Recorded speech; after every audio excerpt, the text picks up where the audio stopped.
Hello again. Hi, Hi, Christian. Robert. Hello. Okay, Christian. Okay, you're also a singer and songwriter, aside from being an actor, of course. So from 2010 up to this day, there's a big gap. You did not come up with any new albums or CD. So does that mean you're going to focus now on acting? Um, you're doing away with music this time? No, I literally, man, since that time I've been writing every day. Okay. I'm just not sure what I want to put out there yet, and I don't know what kind of style I want to go with. Obviously, I was a country singer, and that kind of killed me because I've always been a fan of Southern rock. I'm more of a rock and roll guy, But anyway, my voice allows me to be a country singer. Thank you for asking this question.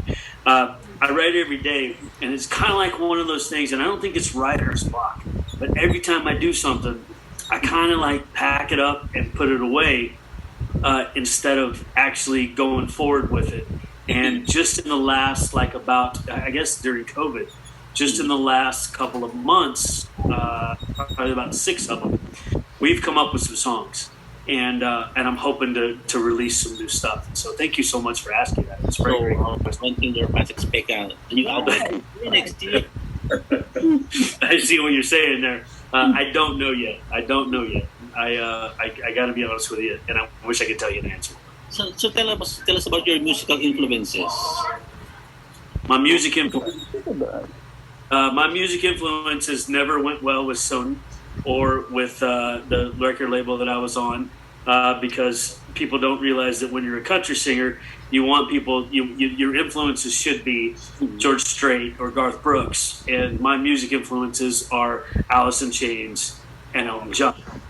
And I always thought the music and Elton John wrote the music, but it wasn't that. It was, Jerry Cantrell wrote the music for Alice in Chains, and Bernie Taupin wrote the music for Elton John. But I love Alice in Chains and Elton John, and if you could mix that together, that would be me. Okay, have you tried video karaoke here in the Philippines? I have not. No. Video and karaoke. Oh, well, a lot of karaoke. We did a lot of karaoke back at the stages, man, when we were done. Yeah, we had a really good time doing karaoke. Especially when the guest stars would come in, some of the guest actors and stuff like that, who I believe you have on the show. They're absolutely outstanding, and they can tell you more stories about that. They can embarrass me. If you talk to them, they'll tell you stories about me. Okay, thank you so much, Mr. Christian. Oh, my pleasure. That's all, Robbie. Thank you, Sir Robert. Maybe you should do a cover of Lone Wolf. That's what happened in the series. Never part of. All right, here we go. I know. Oh, wow. Giving us a treat right there. Thank you. Miss Tessa is up next. Yes, thanks, Robbie. Hi again. Hello. My question's for Mr. Devlin. Well, thank you as always, of course, for having a special place, for the Philippines in your heart. And I'm sure you know that our tourism agency and, of course, our national film agency, they've also, they've set up like incentives for producers from other parts of the world to actually come to the Philippines, not only as a location for their movies, but also, as a film hub, not only to, tap into our talents, but also the talents of our technical side, technical workers of the Philippine movie industry. I was just wondering if you did have a great experience shooting and producing Almost Paradise over here. If you could put in a good word for us to your counterparts all over the world, what would you tell them about us here in the Philippines? Why would it be paradise to shoot their movies or their TV shows over here? Well, first of all, I tell everybody it's horrible because I want to corner the market. I don't want anyone going but me. So I just lie to everybody and just say, oh, it's awful. You don't want to go.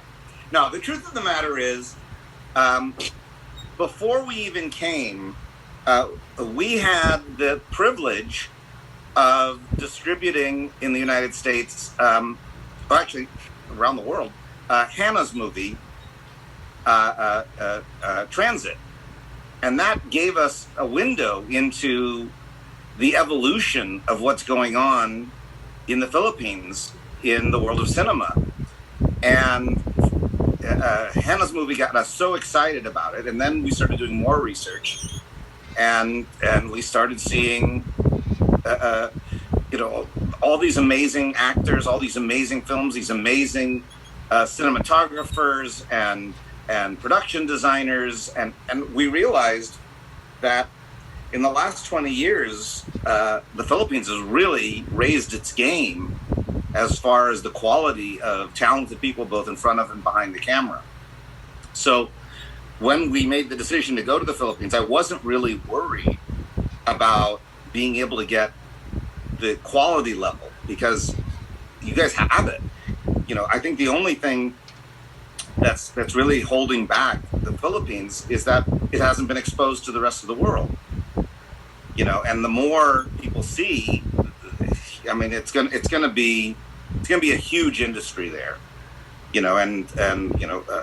Almost Paradise has only just now started to play around the world, and everywhere it plays, I get inundated with emails and DMs and tweets from people going, "I had no idea the Philippines was like that."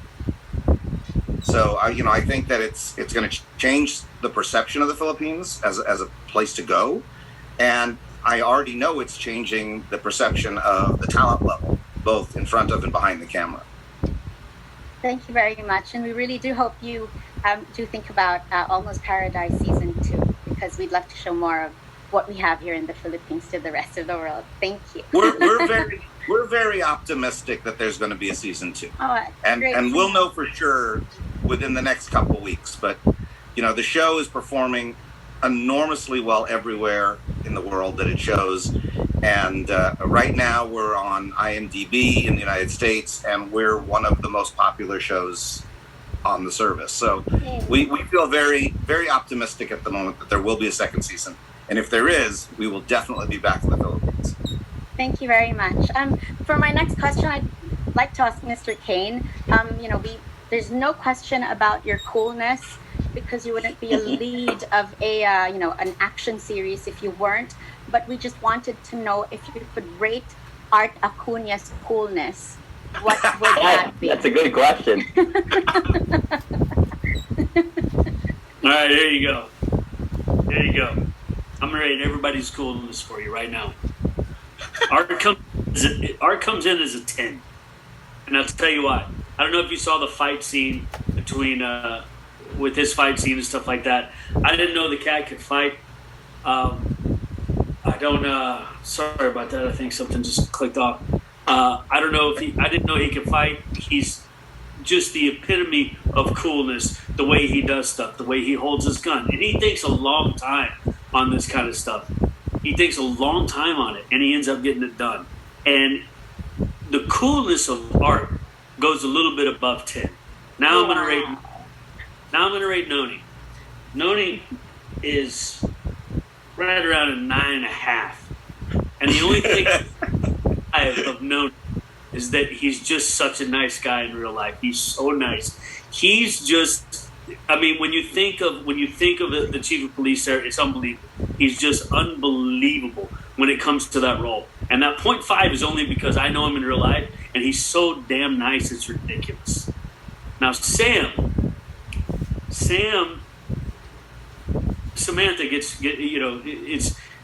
she gets a 10 because she really hasn't done a lot of stuff in her life. She came into this role and nailed it, and I don't think we could have picked a better actress at the time to do this role. And I've told her that so many times, and it's just, it's ridiculous, man, to work with her and all this other kind of stuff. She gets a 10. Cess is, like right around a 7, and she adds 3 more to be a 10 just because of her attitude and what she did. And I love her more than anyone else in the entire world. I just loved working with her. Anytime I got a script and it said, it's you and her, I was just like, oh my God, thank God she's back and we're going to do this stuff. And I think that actually kind of helped make the show, to be honest with you. She's the only one that really knew Alex as Alex. And so, it's just hands. The Filipino actors that we got for this show, it's unbelievable, the talent that we got, and I want to make that really known to everybody else. It's just we got really, really, really lucky because I don't think anybody knew that there was this much talent out there, and there's so much talent, it's ridiculous.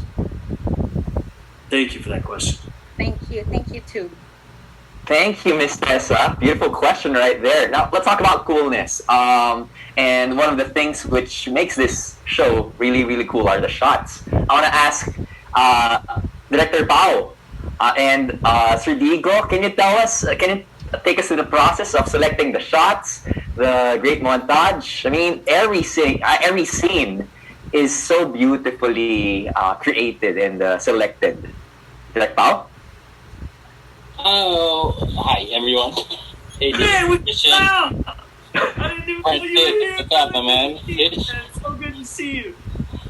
Yeah, so to answer that question, it's really about collaborating with the directors. I mean, the shots are. I mean, we choose the shots because we have prep, and there's proper prep time, which is what was great with this show, I guess, compared to other things that we usually, are processed here. So there's a lot of prep, and directors like Francis or Mark Roskin and all of them, Hannah, Irene, and Dan, they would give me shot lists, and everyone is so collaborative on this, and even working with these actors, like top notch. I mean, the level of professionalism. Like I learned from Christian with the camera, everything. So the actors work with you, the directors work with you to get that shot, and then to light the beautiful sets of Diego. It was just amazing. So yeah, I mean that's the process basically.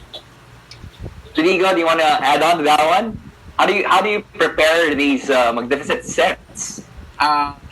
Just to back up on what Pao just said, actually, we were given, I think, ample time to really think about it and execute it the way everyone should think it should work. But I think it's also competition between me and Pao. It's I can't come up with something that's not good, and he can't light it up. So it was a healthy competition between the two of us. But yeah, above all things, it's really how the process made us actually, work our way through so that we don't, mess it up. Just like what we mentioned earlier, in the set we got the best of the best, right? And before we go back to Justin for the questions, I just want to ask Sir Francis, because one of my favorite episodes is episode 3 because it featured food. Did you get to try out the balut? I gotta tell you, I'm gonna give, for coolness, I'm gonna add one more point for Christian Kane because he beat the balut with full force. Oh. And I'm ashamed to admit that I did not try it, but season 2, I'm in. Me and Christian are gonna sit there with tequila or whatever it takes. I'm gonna do it. I didn't do it season 1, but I'm gonna do it. Looking forward for that one. I ate 5 of them, man. 5 of them. 5? 5 of them. 5 takes. I asked him too. I asked him, does he want the substitute, like the penoy? And he was like, no, man, I want the real thing. So he got it. It was amazing. And it shows. Oh, that's why your knees are so strong. Let's get back to you, Justin, with those questions. Other things we won't talk about, but yeah. I'm going to read a question from Ms. Tina Ventura of the Daily Tribune and Vanessa Balbuena of the Freeman newspaper. Their question is kind of similar. For Christian, what do you like most about the Philippines and what are your fondest memories in Cebu? To answer that question, I'll be very direct and to the point. I love the people that I worked with there. I love the professionalism of them. I love the wanting to make art that was in their bones and was in their blood and then came out, with what we did. And I just loved working with the people there. I've never been a foreigner, Usually we're the Americans. We're in America. You guys come here to do this stuff.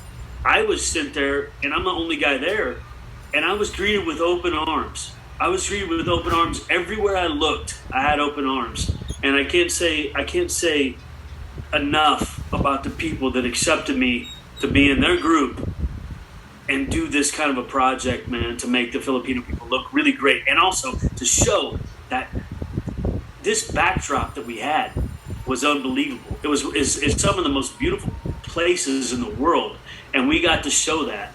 And it literally became an actor. The Philippines, where we filmed, it became one of the guys on the call sheet. It was an actor in the movie, and you see it.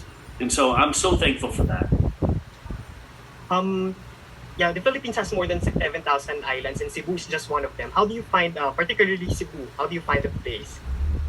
I love Cebu. I love Cebu. We were in Mactan a lot of the time, and I just absolutely loved it, man. It was very beautiful. I went, I got my diving license there. It was incredible, and it's. I think it was rated. Am I wrong to say that Cebu was rated the #1 airport in the world? I don't know. You have to check your facts on this, but I think it was like the #1 most beautiful airport in the world that everybody got to fly into. A lot of actors came from Manila, so they got to land in Cebu, and then we took them to where they were going and come to see us and stuff like that. And Cesc can speak more to this, but I think that it was literally one of the most beautiful airports in the world is in Cebu. So there you go. Thank you, Christian. We're happy to hear that you really enjoyed Cebu. The second question of Vanessa from the Freeman, it's a local newspaper in Cebu. Her second question is, did you really, how did you honestly find the bakasi or the local... The eel. The eel, yes. The eel dish. Yeah. Well, I gotta be honest with you. I can't consider myself a foodie, which I do consider myself without trying everything. And it wasn't bad at all. It was one of the best soups I've ever had. They actually made it. The person on the set made it. I can't remember her name right now. God bless her. And she made the soup. She made the soup at home before. I ate it. I had it. I ate a lot of it. I didn't know you weren't supposed to eat the bones, and so I just crunched it up and ate it.